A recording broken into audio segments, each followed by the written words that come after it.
Astroup and the Planet of the Pirates.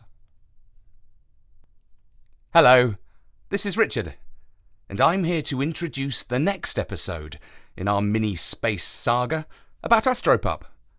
Previously, Astroup and his friend the parrot have recovered a valuable diamond from a space wreck called HMS Hesperus. To find out what happens next, I hand you over to the canine raconteur himself, Astroup. When I left you at the end of the last episode, the parrot major had just squawked some words that were less than reassuring.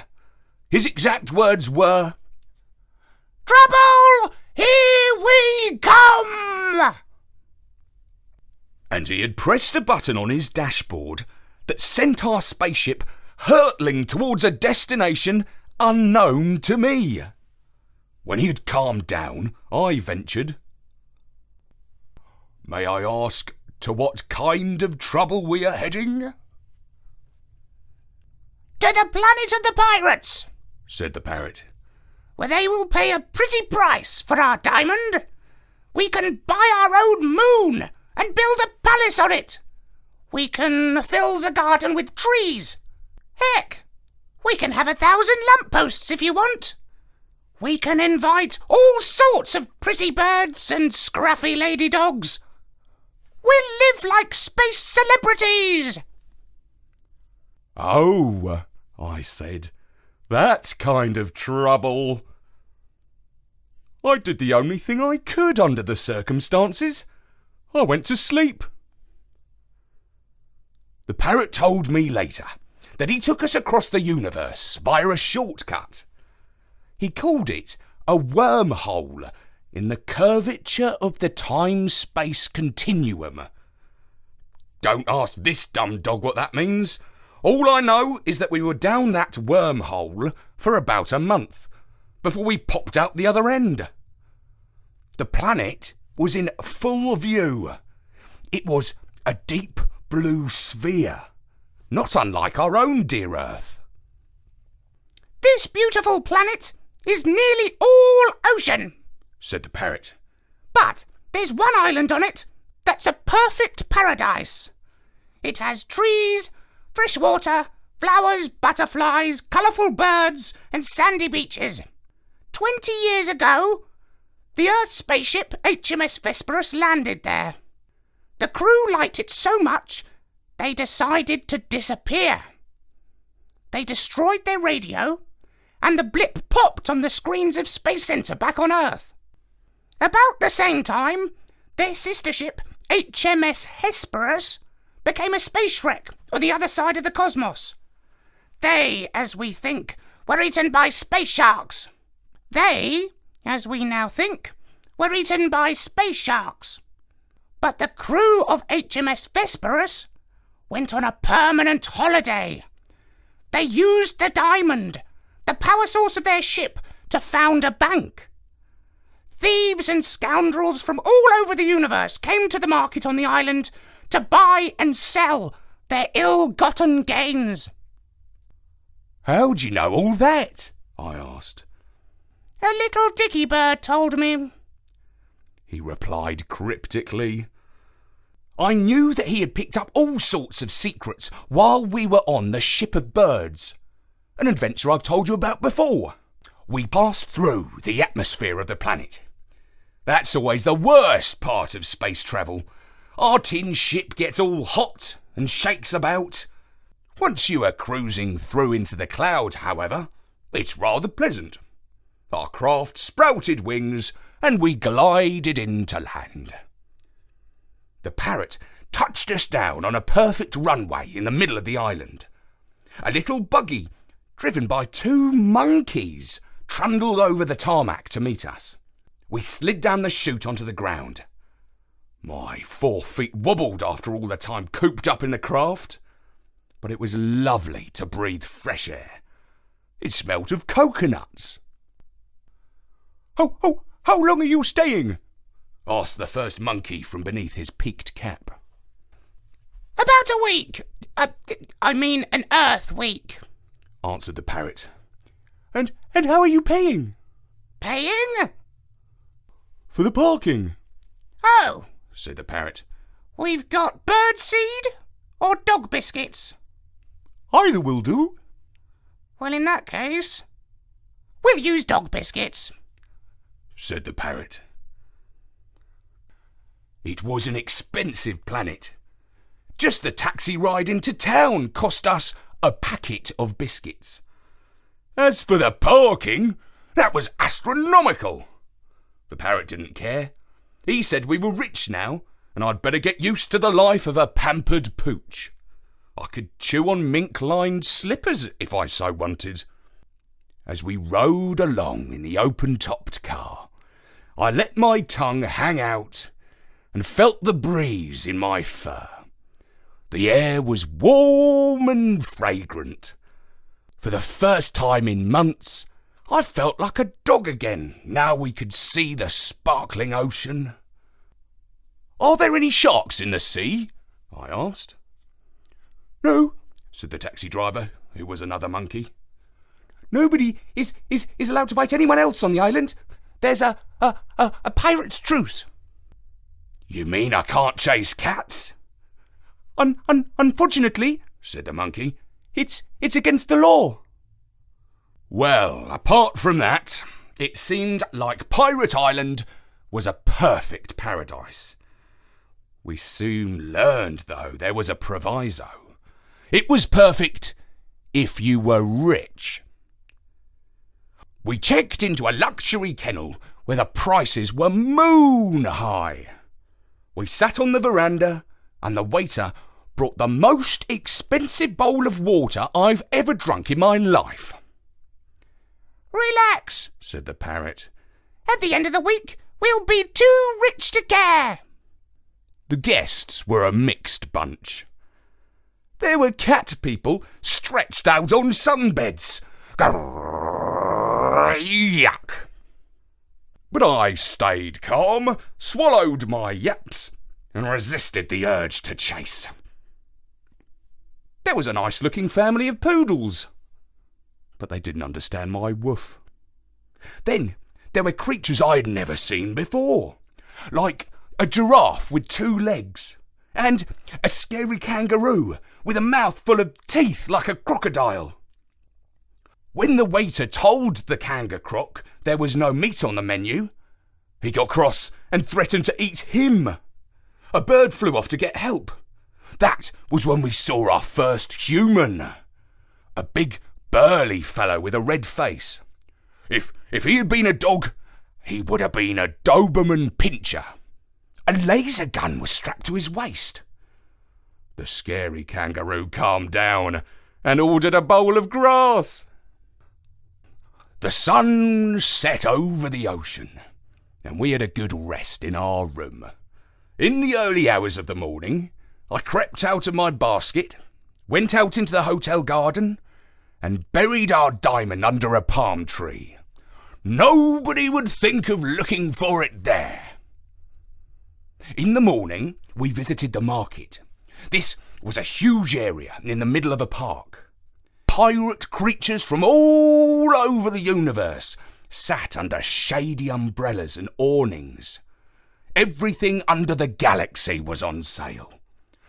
Let me just give you a taste. There were spare parts for spaceships, seeds that could wash your mind of memories, marble bird baths, silk dog pyjamas, cashmere udder covers, spy cameras, dinosaur bones, interplanetary phone cards, pocket supercomputers, and most of all, a vast variety of scary weapons. The parrot's eyes were all agog, but none of these dodgy goods appealed to me. Perhaps I'm a dim dog, but all I want is my master's love. I don't have a taste for luxury. I'm happy lapping tap water from a plastic bowl. Our business was in the precious gem quarter. Here, most of the dealers were hideous cat people. The rocks they had on show looked much like the ones I used to dig up in Jenny's garden and bring to her as presents. Some dogs were buying them. The parrot said they had more money than sense. One cat person seemed to have shinier stones than the others. My fur prickled as we approached him. The parrot looked him in his green eyes and said, We have a very special stone. Let me see it, said the feline fiend. All in good time, said the parrot. This stone is too precious to carry around the market. It powered HMS Hesperus. It's the most valuable diamond in the universe. A fool's legend, hissed the cat. It's probably worthless. We could hardly have expected better from a cat person. A few stalls along, we found a grey-haired monkey. We both knew we would be much happier dealing with him. It's too big a deal for me, he said after we told him about it. Oh, only the humans had the cash for a stone like that. How do we talk to the humans? You need to go to the big house on the hill. I can make the introduction. My cut is 2%. Deal? The parrot looked doubtful. Or if you prefer, you could take your chances with the cat people, mused the monkey. All right, said the parrot. Deal. As the monkey called up the humans on his phone, I began to feel excited about our fortune for the first time. He said, Hey, Joe, I've got a couple of space tramps sitting here with me. They say they've got the main diamond from the HMS Hesperus. Would you like to see them? Only if they bring it with them, said Joe over the phone. Can we trust the humans? Asked the parrot when the call was ended. They drive a hard bargain, replied the monkey, but everyone deals with a bank of pirates because they don't cheat. That's more than you can say about the other scallywags on this planet. Yeah, I know. Cats. Prrr, I said. We went back to the hotel, where I dug up the diamond. The waiter tried to stop me digging, but I said I had buried an important bone there. The taxi then drove us and the monkey up to the house on the hill. From outside, it looked like a fortress, with turrets and cameras and laser cannons. The guards on the gate knew the grey-haired monkey and let us pass. Once inside, we saw crowds of humans sunning themselves by pools, sung to by birds, and waited on by monkeys. That's the crew of the Vesperus, said the parrot. People on Earth honour them as lost heroes. And here they are, stretched out in paradise on the other side of the cosmos. Inside a marble office, we met Joe Jasper, the chief trader in precious gems at the Bank of Pirates. Joe wore Bermuda shorts, a colourful shirt, and had long grey hair done up on a ponytail. He examined the diamond through an eyeglass, and then put it under a scanner for the computer to take a look. How did you come across this? He asked. Salvage, said the parrot. We were sent by Space Central. Not very loyal, are you? Look who's talking, replied the parrot.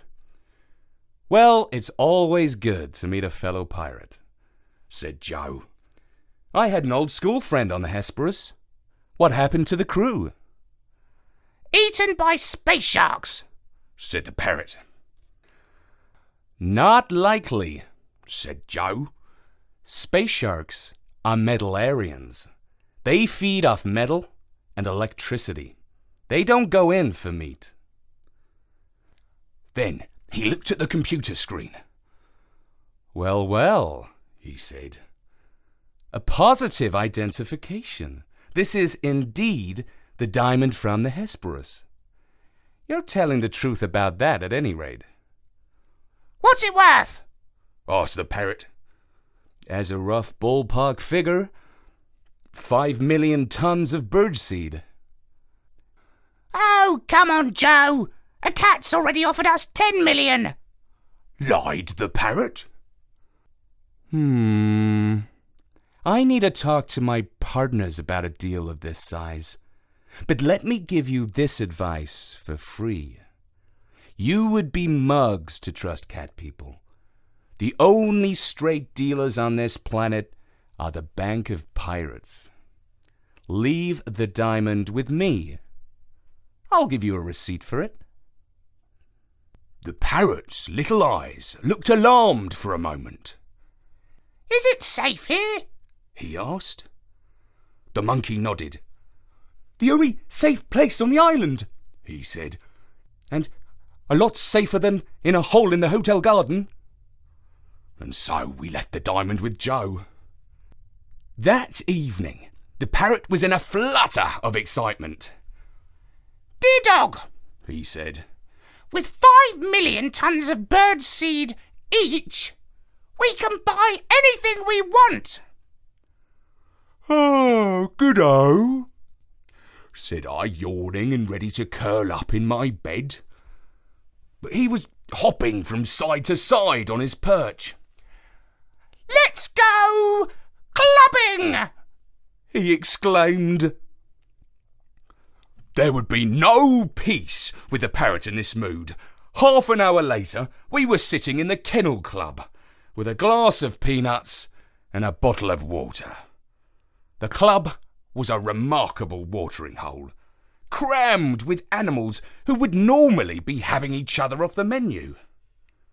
Instead, they had veggie snacks flavoured like meat. Everything was expensive. I ordered a packet of squirrel-flavoured crisps, just to see if they tasted real. Birds were dancing on stage, and a slinky cat climbed up a pole. The parrot tried to chat up a colourful budgerigar. She couldn't understand him, which was probably a good thing. We left at dawn. I was dog-tired. He was still squawking happily. We're rich! We're rich! We're rich! We turned down the drive towards the hotel, and there was a terrifying scream. A cat person dropped down in front of us. He was pointing a laser gun at my chest. A voice behind us hissed, Don't move a claw. We were surrounded. Hey, you cats, I said. There's a truce on this island. Yeah, said the one who was pointing his gun at me. But we're pirates, you see, so we don't obey the law. If you want to see your friend alive again, bring the diamond to this tree at midnight tomorrow. Otherwise, there's a price on his head, and we'll trade his feathery carcass in to the authorities on the planet of the cats. Don't give them the diamond! Squawked the parrot as they bundled him onto a motorbike. Before I had time to reply, they had sped off into the darkness. Well, thank you, Astroup.